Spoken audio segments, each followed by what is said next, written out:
Hi friends, எல்லோருக்கும் வணக்கம். Welcome back to our channel. Hope எல்லோரும் ஹெல்த்தியாக சந்தோஷமாக இருப்பீங்கன்னு நினைக்கிறேன்.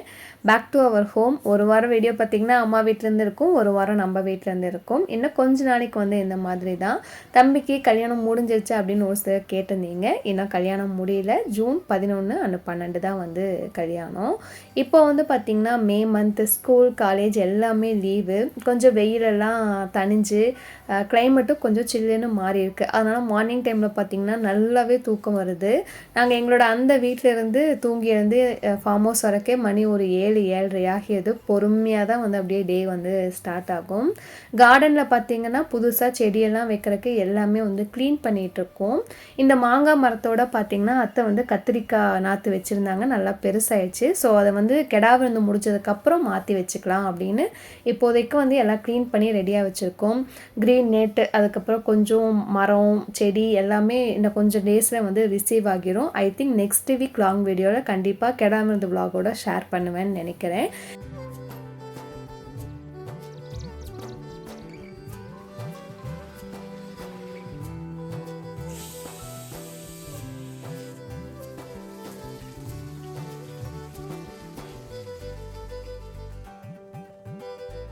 என்னதான் லீவாக இருந்தாலும் எங்கள் வீட்டில் மட்டும் இந்த பிரேக்ஃபாஸ்ட் தனியாக லஞ்ச் தனியாக செய்கிற வேலை கிடையாது. அப்படி செஞ்சாலுமே யாரும் விரும்பி சாப்பிட மாட்டேறாங்க.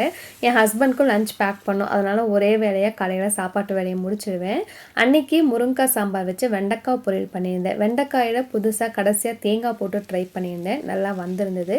இன்னொரு வீடியோவில் கண்டிப்பாக நான் ஷேர் பண்ணுறேன். ஸோ ரொம்ப சிம்பிள் மெனு தான். காலையிலேயே எல்லா வேலையும் முடிச்சிட்டேன்.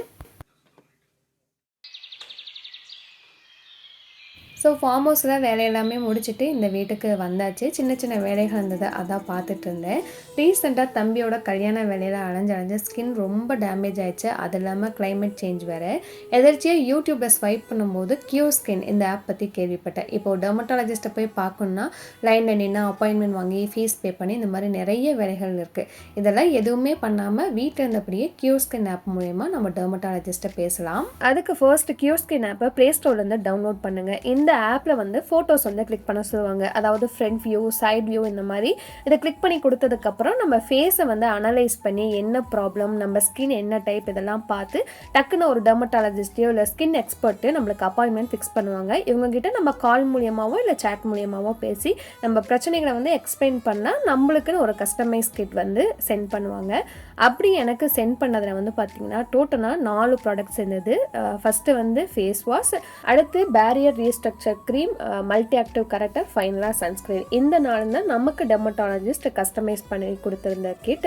இது எப்படி யூஸ் பண்ணும் அப்படிங்கிறதையும் ப்ராடக்ட் ஒன்ஸ் நம்ம கைக்கு ரிசீவ் ஆனதும் அவங்களே கால் மூலிமா எக்ஸ்பிளைன் பண்ணுவாங்க. ஸோ எனக்கு மார்னிங் ஸ்கின் கேர் ரொட்டீனில் பார்த்தீங்கன்னா சன்ஸ்க்ரீன் மட்டும் யூஸ் பண்ண சொல்லியிருந்தாங்க. நைட் ஸ்கின் கேர் ரொட்டீனில் தான் மீதி இருக்க 2 ப்ராடக்ட்டுமே யூஸ் பண்ண சொல்லியிருந்தாங்க. அண்ட் அது எப்படி யூஸ் பண்ணும் அப்படிங்கிறதையும் டீட்டெயில்டாக எக்ஸ்பிளைன் பண்ணியிருந்தாங்க. இந்த ஆப்பில் நம்ம டெர்மட்டாலஜிஸ்ட்டை பேசுறது completely free. And once product கைக்கு ரிசீவ் ஆயிடுச்சுன்னா டாக்டர்ஸ் நம்மளை விட மாட்டாங்க. எவ்ரி மந்த் நம்மளை ஃபாலோ பண்ணி நம்ம ஸ்கின்ல ஏதாவது சேஞ்சஸ் இருக்கா, க்ளோவாக இருக்கா அப்படிங்கிறத ஃபோட்டோஸ் மூலமாக செக் பண்ணிகிட்டே இருப்பாங்க.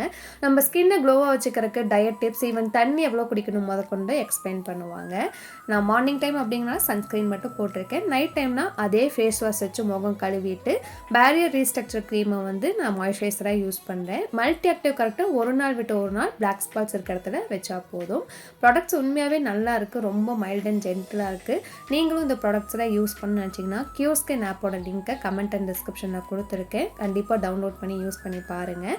நீங்கள் வாங்கும்போது நம்ம கோடு உமா 100 யூஸ் பண்ணால் 100 rupees ஆஃபர் கிடைக்கும். இப்போ என்னோட கிட் ரேட் பார்த்தீங்கன்னா 1499. நீங்கள் இந்த கோடு யூஸ் பண்ணும்போது 1399க்கு பர்ச்சேஸ் பண்ணிக்கலாம். டீட்டெயில்ஸ் எல்லாமே கமெண்ட் அண்ட் டிஸ்கிரிப்ஷனில் இருக்குது, செக் பண்ணி பாருங்கள்.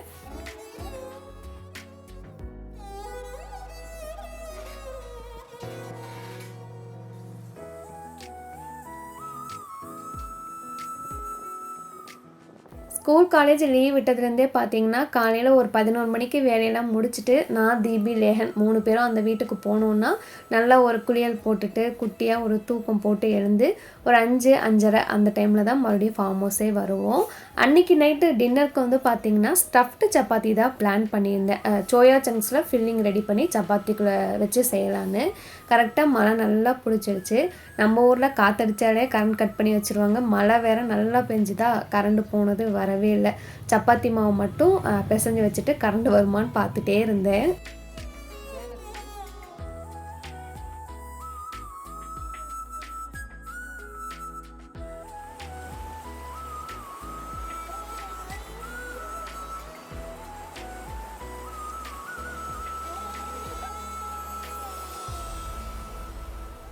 நாங்களும் கரண்ட் வருமான்னு வெயிட் பண்ணி பார்த்துட்டு, கடைசியா அத்தை வந்து கொண்டு வந்து கொடுங்க, நான் செக்குலேயே தேங்காய் சட்னி அரைச்சி கொடுத்துட்றேன் அப்படின்னு வந்து அத்தை அதை அரைச்சி கொடுத்தாங்க. நானும் ஃபில்லிங்க்கு வந்து பார்த்திங்கன்னா அரைக்கணும், அதை வந்து அரைக்கவே இல்லை. அதுவும் வந்து பண்ண முடியல. கரெக்டாக என் ஹஸ்பண்டும் வந்துட்டார். அவர் வந்து சரி தக்காளி கொஞ்சம் சப்பாத்திக்கு நல்லாயிருக்கும், நான் வதக்கி தரேன் அப்படின்னு அவர் வந்து அதெல்லாம் கட் பண்ணி ரெடி பண்ணிட்டு இருந்தார். நான் சப்பாத்தி மாவு வந்து தேய்ச்சி கொடுத்தேன். தீவி வந்து சுட்டு எடுத்துகிட்டு இருந்தா. ஸோ ஆளுக்கு ஒரு வேலையாக வந்து வீட்டில் பார்த்துட்டு இருந்தோம். மழையும் பார்த்திங்கன்னா 10 நிமிஷம் நிற்கிது, 10 நிமிஷம் பெய்யுது, இப்படியே தான் வந்து பண்ணிகிட்டே இருந்தது.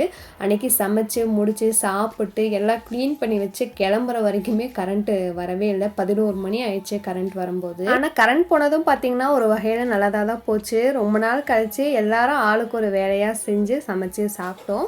மேக்ஸிமம் நானே தான் கிச்சனில் இருப்பேன். தீபி வந்து இப்போ காலேஜ் லீவாக இருக்கனால கட்டிங்கில் எல்லாம் ஹெல்ப் பண்ணுறா. அவளும் காலேஜ் போயிட்டான்னா அந்த வேலையை நானே தான் வந்து பார்க்குற மாதிரி இருக்கும். என் ஹஸ்பண்ட்க்கு தக்காளி எப்போதுமே ரொம்ப ஃபேவரெட். ஏதாவது சமைக்கணும் அப்படின்னு தோணுச்சுன்னா கண்ணை மூடி சொல்ல அவர் தக்காளி தான் வந்து செய்வார். ஆனால் சூப்பராக செய்வார்.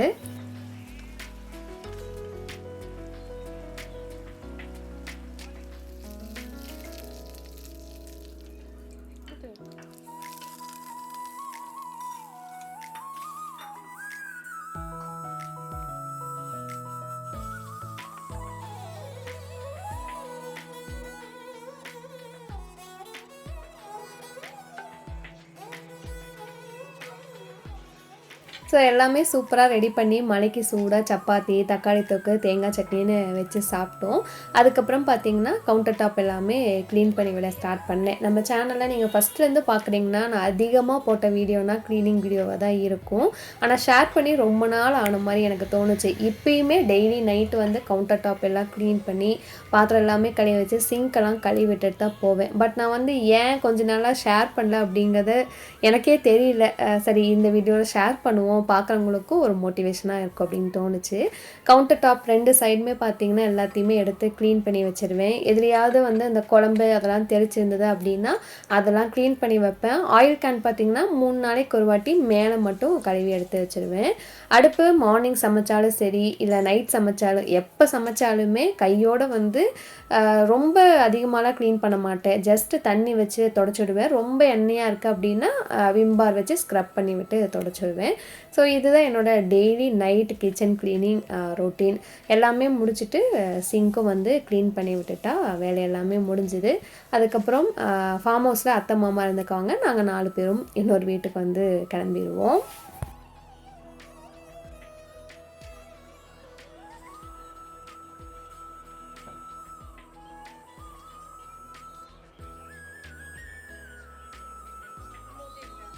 போன வாரம் லாங் வீடியோவில் லேகனுக்கு புதுசாக கிளாஸில் வந்து சிப்பர் பாட்டில் வாங்கியிருந்தேன். பால் பாட்டில் நிறுத்துறதுக்காக இதை வந்து வாங்கியிருந்தேன். ரொம்பவே ஹெல்ப்ஃபுல்லாக இருக்குன்னு போட்டிருந்தேன். நிறைய பேர் வந்து லிங்க் கேட்டிருந்தீங்க. இது எங்கள் வீட்டு பக்கத்தில் இருக்க லோக்கல் ஷாப்பில் வாங்கினேன், அதனால் லிங்க் இல்லை.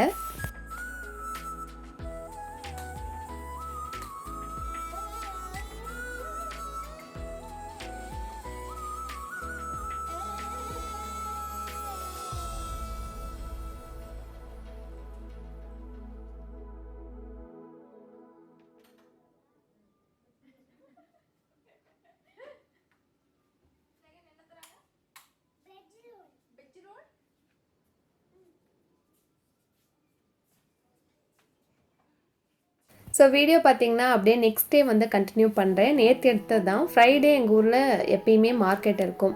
மார்க்கெட் போயிட்டு வரும்போதே எங்கள் ஊரில் சென்னை கேக்ஸ்னு ஒரு கடை இருக்கும். அது வழியாக வந்தேன்னா வெஜ் ரோல், டோனட் இதெல்லாம் வாங்காமல் வரமாட்டேன். ஏன்னா லேகன், தீபி 2 பேர்த்துக்குமே இது வந்து ரொம்ப ஃபேவரெட். லேகன் வந்ததுமே ஆரம்பிச்சிட்டான், அம்மா போட்டு கொடுன்னு. அவன் வந்து உள்ளே இருக்க ஃபில்லிங் எல்லாம் சாப்பிட மாட்டான். அந்த மேலே இருக்க ப்ரெட்டு வந்து அவனுக்கு ரொம்ப பிடிக்கும். ஸோ அதுக்காகவே வந்து ஒன்று வாங்கிட்டு வந்து கொடுப்பேன். வாரம் வாரம் வந்து இது ப்ராக்டிஸ் கிடையாது. கிடையாது. அந்த வழியாக போனேன்னா என்னைக்காவது ஒரு நாள் வாங்கிட்டு வந்து கொடுப்பேன். அதுக்கப்புறம் பார்த்திங்கன்னா காஃபி வச்சு குடிச்சிட்டு காய்கறி வாங்கிட்டு வந்தது, அப்போ கிடா விருந்துக்கு வெங்காயம் பூண்டு அதெல்லாம் நிறைய வாங்கிட்டு வந்திருந்தாங்க. அதெல்லாமே எடுத்து அரேஞ்ச் பண்ணிவிட்டு அந்த வேலையை தான் வந்து பார்த்துட்டு இருந்தேன்.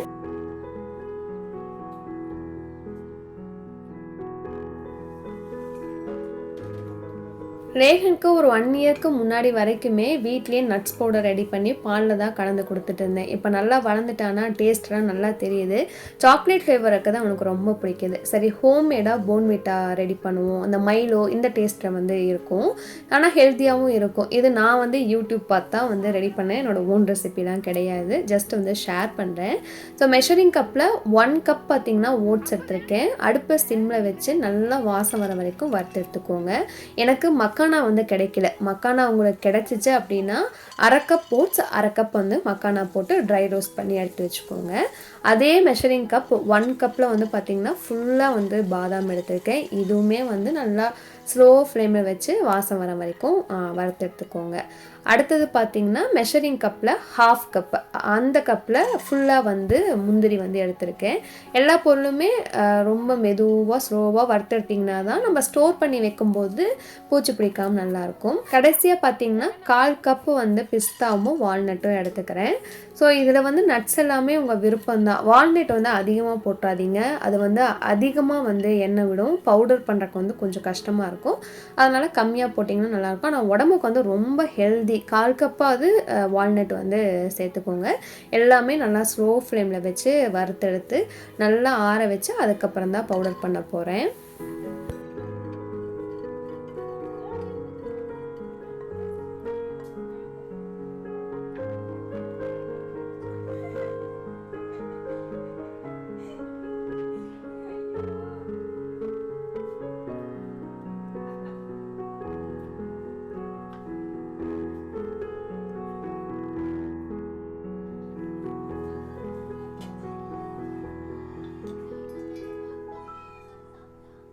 நம்ம வறுத்து வச்ச பொருள் எல்லாமே பார்த்திங்கன்னா நல்லா ஆறிடுச்சு. நான் சின்ன மிக்சர் ஜாரில் தான் போட்டு அரைக்கிறேன், அப்போ தான் நல்லா ஃபைன் பவுடராக வரும். ஃபஸ்ட்டு முந்திரி மட்டும் தனியாக அரைச்சி எடுத்துக்கிட்டேன், ஏன்னா அது அந்தளவுக்கு வந்து எண்ணெய் விடாது. அதனால் அதை அரைச்சி எடுத்து இந்த மாதிரி சல்லடையில் போட்டு சலிச்சுக்கோங்க. கொஞ்சம் கஷ்டமாக தான் இருக்கும் சலிக்கிறதுக்கு, ஆனால் சலிச்சிட்டிங்கன்னா ரொம்ப நல்லா ஃபைன் பவுடராக கிடைக்கும். மீதி எல்லா பொருளுமே பார்த்திங்கன்னா நான் ஓட்ஸோட மிக்ஸ் பண்ணி அரைச்சேன், ஏன்னா அதில் வந்து எண்ணெய் அதிகமாக விடும். அதனால் எல்லா பொருளுமே கொஞ்சம் கொஞ்சமாக மிக்ஸ் பண்ணி அரைக்கும் போது இந்த மாதிரி சலிச்சு எடுக்கிறதுக்கு ஈஸியாக இருக்கும். எனக்கு இவ்வளோ தான் கடைசியாக வந்து மீதியாச்சு. ஸோ ஓட்ஸு நட்ஸு இதெல்லாம் வறுத்து நல்லா ஆற வச்சு பவுடர் பண்ணி சலிச்சு ரெடி பண்ணி வச்சாச்சு. கடைசியாக இது கூட 1/2 கப், அந்த கப் மெஷரிங் கப்பில் பார்த்திங்கன்னா ஃபுல்லாக வந்து கொக்கோ பவுடர் எடுத்துக்கிறேன். கொக்கோ பவுடர் வந்து ஹெல்த்தியாக ஹோம்மேடான்னு கேட்பீங்க. கண்டிப்பாக ஹெல்த்தி இல்லை தான், பட்டு இது கூட கொஞ்சமாக அதை மிக்ஸ் பண்ணும்போது டேஸ்ட்டும் நல்லாயிருக்கும், குழந்தைங்க விருப்பமாக குடிப்பாங்க. கடையில் ஃபுல்லாக அதே வாங்கி குடிக்கிறதுக்கு இந்த மாதிரி பண்ணி கொடுத்தோம்னா ஒரு பாதியாவது குறையும்ல. அதனால தான் வந்து நம்ம ஹோம்மேடாக வந்து ரெடி பண்ணுறோம். தேவையான அளவுக்கு நாட்டு சக்கரை போட்டு நீங்கள் மிக்ஸ் பண்ணிக்கலாம். நான் 2 கப் போட்டிருக்கேன். எல்லாத்தையும் நல்லா மிக்ஸ் பண்ணிட்டா நம்மளோட ஹோம்மேட் போன்விட்டா மைலோ எது வேணாலும் சரிக்கலாம். சூப்பராக இருந்தது டேஸ்ட்டு. கடையில் வாங்குற மாதிரியே இருந்தது, ரொம்ப நல்லா இருந்தது. ஸோ ட்ரை பண்ணி பாருங்கள். நான் வந்து ஒரு கிளாஸ் கண்டெய்னர், சுத்தமான கண்டெய்னரில் ஸ்டோர் பண்ணி எடுத்து வச்சுட்டேன்.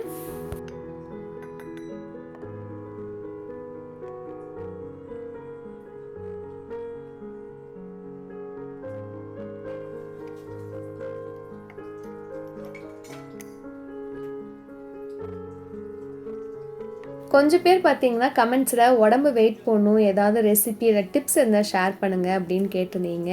கண்டிப்பாக இது உங்களுக்கு வந்து ஹெல்ப் பண்ணும். நல்ல திக்கான பாலில் காலையில் தூங்கி எழுந்ததும் ஒரு கிளாஸ், நைட் தூங்க போகிறதுக்கு முன்னாடி ஒரு கிளாஸ், தண்ணி கடக்கூடாது பாலில், அப்படியே மிக்ஸ் பண்ணி குடிச்சிங்கன்னா கண்டிப்பாக வந்து வெயிட் போடும். எங்கள் வீட்டில் மாமாவுக்கு, தீபிக்கு, லேகனுக்கு 3 பேருக்குமே வந்து நான் ரெடி பண்ணி கொடுத்தேன். நானுமே கொஞ்சம் டேஸ்ட் பண்ணேன். டேஸ்ட் வந்து உண்மையாகவே ரொம்ப நல்லா இருந்தது. நீங்களும் ட்ரை பண்ணி பாருங்கள். ஸோ அவ்வளோதான், இதோட இன்றைக்கி வீடியோ முடிச்சுக்கிறேன். நான் இப்படி சொன்னால் நிறைய பேர் எங்கிட்ட கோச்சிக்கிறீங்க, அட்லீஸ்ட் ஒரு 20 நிமிஷமாவது வீடியோ போட மாட்டிங்களா அப்படின்னு. எவ்வளோ முக்குனாலும் அந்த 14-15 தாண்டவே மாட்டேது. கண்டிப்பாக அப்கமிங் வீக்ஸில் கொஞ்சம் லாங்காக போட வந்து ட்ரை பண்ணுறேன். வீடியோ ஏதாவது ஒரு வகையில் உங்களுக்கு யூஸ்ஃபுல்லாக இருந்திருக்குன்னு நினைக்கிறேன். இதே மாதிரி இன்ட்ரெஸ்டிங்கான இன்னொரு வீடியோவில் மீட் பண்ணலாம். தேங்க்ஸ் ஃபார் வாட்சிங். பபாய்.